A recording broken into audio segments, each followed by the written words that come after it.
Cool. Very good. So, hello, my name is Vasilios Kuzmakos. I'm with the Summer Proctor Oral History Program at the University of Florida. Today is April 22nd, 2022. Who has the pleasure with us speaking with today? My name is Kevin Fallon. Nice to meet you, Kevin. Nice to meet you. So if you can begin by telling me just a little bit about, who you're associated with and some work you do. Sure. I'm associated with St. Charles Borromeo. It's a Catholic church in Cape Charles. And we work with St. Peter the Apostle, which is where we're sitting, and Father Michael Imperial. He is kind of our farm worker volunteer leader, and so we're part of his team that provides services to the camp workers. So that's how I fit in. So discuss kind of the type of services you help provide. So our primary goal is to bring spiritual services to the camps, but last summer, being my first summer, my wife and I are kind of teamed up for doing this. We provided food, we provided clothing, provided shoes, and in some cases just some monetary donations, depending on what we had to distribute. But and then we just basically went out to the camps to mingle and create relationships along with our other services. So, and for the audience that's listening, kind of discuss these camps. So, are they labor camps? What are they? Yeah, they are labor camps that they're camps in the sense that they're labor camps, but it's where the farm workers live while they provide farm labor in the fields that are surrounding the Eastern Shore area. There's no real work going on in these camps per se, like you might hear the connotation of a labor camp, but it's where they live.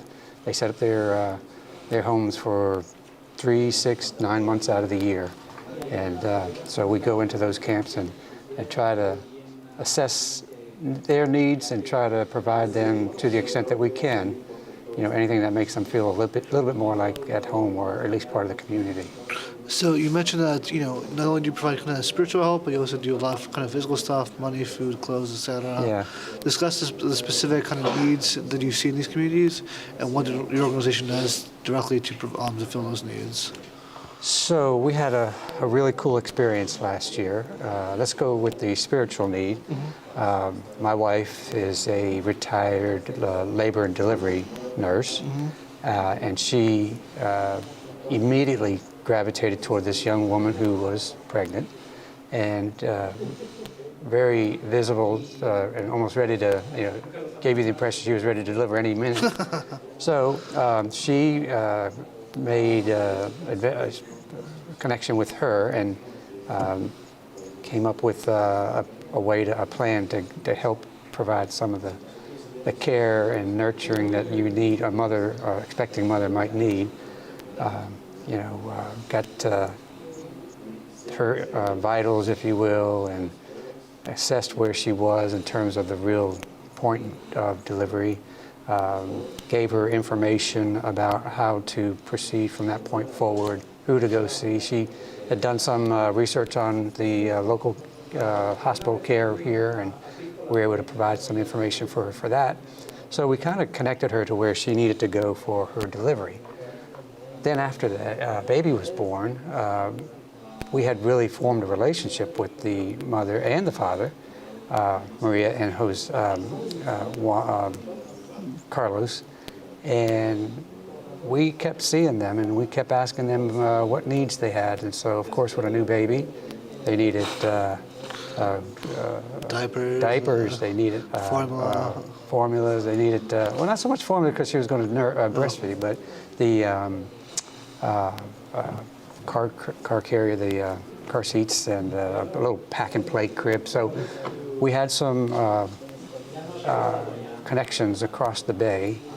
Catholic Charities was the donator of the supplies, but we had a connection over there who could get to Catholic Charities and came up with a nice care package that not only had all the diapers and the little clothes and everything that goes with that, but also a car seat and a host of other things, which was really a cool experience to be able to share that with them.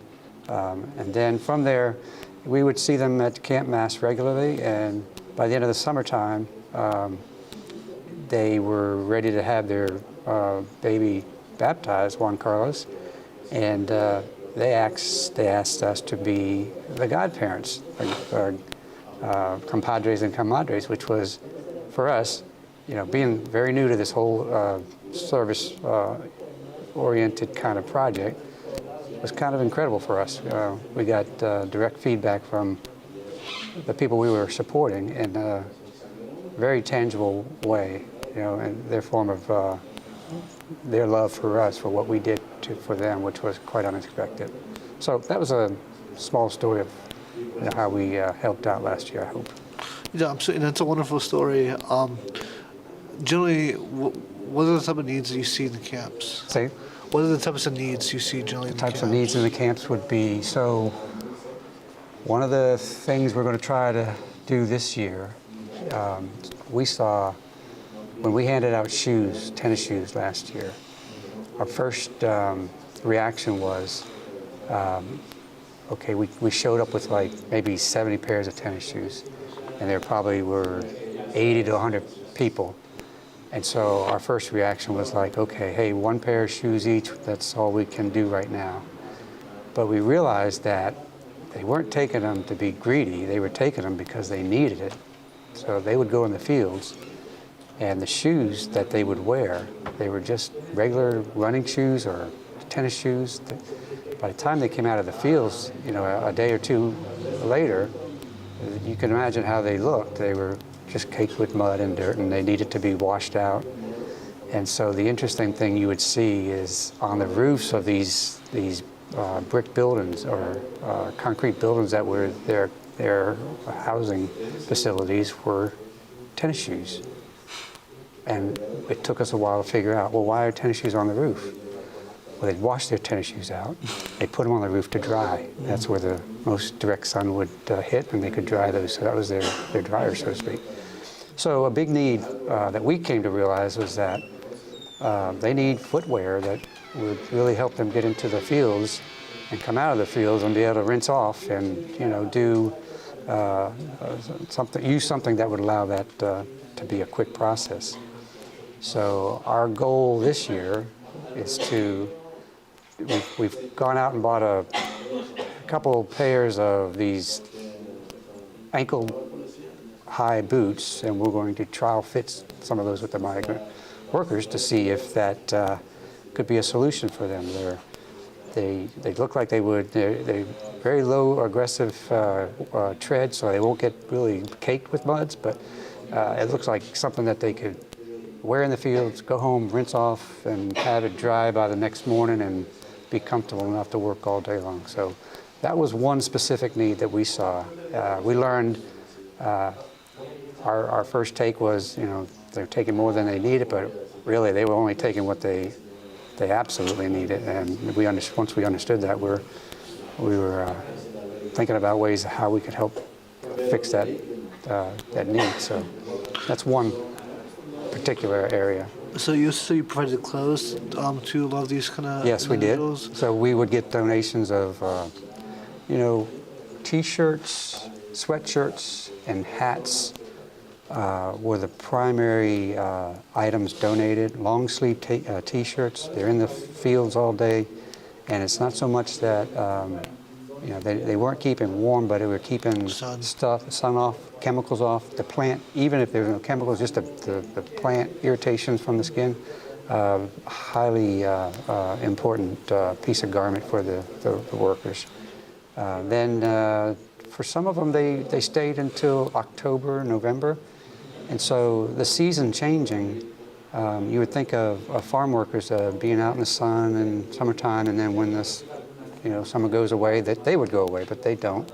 They stick around. The tomato crops, for example, pick all the way through October, and so when the nights got cold, the needs turned to more things like sweatshirts and jackets. So we would try to use our network to put a call out for anybody who has sweatshirts or jackets to let us know. We'll come pick those up, and then we'll take them to the camp and distribute those. So that's the clothing was either for the picking in the fields and or for just staying warm at night, because the temperature is really warm in the day, but chilly at night. And discuss how you kind of fell into this kind of volunteer role. I mean, this is a very specific kind of, way to help out. I mean, it's a very specific kind of cause to be helping. I mean, you're obviously not Hispanic. Right. How did you end up here? So, great story. I wish my wife was here to tell that part of the story. My father-in-law, who was probably the second greatest guy beside my dad, when my dad passed away, he really became my dad. Well, he worked over here as a Brethren minister, and he worked in a program called Head Start, which was the early stages of some of the farm work ministry we're doing today. So I really got into it because of my wife, who wanted to follow the footsteps of her father.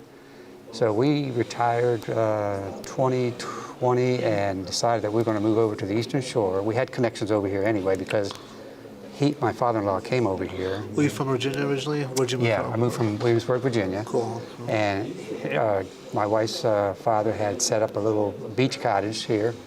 And so we actually sold our house in Williamsburg, moved into that little beach cottage, and there we live, and we serve St. Charles, and we serve Father Imperial. It's very rewarding and very great way to do retirement, if you will. So, yeah, I got into it because of my wife and my connection to my wife's father. So you serve, you work with Michael Imperial, with Father Imperial. Yeah. But do you have a specific role in the organization? So are you kind of like the head logistics guy, or what specifically do you do? So, Are you just more of a common volunteer, or? So like I described earlier, there are three churches, Catholic churches, that Father kind of is the lead pastor or priest for. So I'm the representative. My wife and I are the migrant ministers at St. Charles. So that's our official title, if you wanted the official title. So we serve St. Charles, but Father Imperial is our director, if you will. So we will coordinate all the logistics for any things going on in three camps, not Ames, but KNC at Cheriton, Church Neck, and there's another one, I can't remember the name, but there's three camps that we're responsible for. So if we have a mass, Carrie and I have to go to the camp, put flyers out there, announce the time of the mass, make connections with the workers and to make sure that they're there, and then we'll get. Last year the big thing was watermelons. We'd get 4 or 5 watermelons and cut them up and bring them out with ice water so that they had a nice, refreshing treat after Mass. We'd set the Mass up. Father Imperial would come out at a certain time. We would do the Mass and then have a little fellowship after the Mass and then go home. And so we would repeat that, at whatever camp, and we would predicate it on Father's schedule. So kind of how things work. So yeah, we were logistics, if you will, or we were the directors of those camps, if you will, whatever title would fits. But very cool. Yeah. And how many people would you say you serve? So KMC was probably around 250 at the height, 250 to 280 people at the height of it. The other two camps together might have been around 80 combined. So roughly 400, 350-ish, maybe close to 400. Depends on the point in time. Because during the year, it'll be a small crowd that comes early, and in the middle or the heart of the summer, it's a large crowd. You get the higher number, and then as the weather changes, they move on, and the numbers go back down. Very cool. Mm-hmm. I'm trying to think. This is a relatively new thing, right? 2020. Yeah. It seems like year by year you are kind of growing, kind of this and expanding this, these kind of outreach efforts. 1 year from now, 5 years from now, 10 years from now, kind of break it down for me. Where do you see this growing? Where do I see us going? Yeah, 1 year, 5 years, and 10 years. Yeah. So I got this. I pinpoint my start in 2020, but I'll put it back to what my father-in-law was doing because he would carry us. My wife and I have been married for 42 years, and he would carry us over here, you know, as young newlyweds, as 10 years married, as whatever with our kids, and share that experience with us. So we've been doing that for quite some time. And I honestly think that our idea of retirement from a 1, 3, 5, 10, 15-year experience is we're going to be right here. And our goal is that we get a better command of the language, that we learn more about how to serve the needs of the farm worker. Do you speak any Spanish? Poquito. That's how I know that word. Let's put you on the spot. No, that's okay because we've learned. I had to take a fella across the bay last year, and he had a problem with his phone. And the only way he could solve it was to go over there to a service provider. Well, I got asked to do that. I'm like, okay, but I don't speak very much. But he and I had the best 5 hours of at least my life. We went over there. We got everything done that we needed to get done, and we taught each other words in English and Spanish as we did it.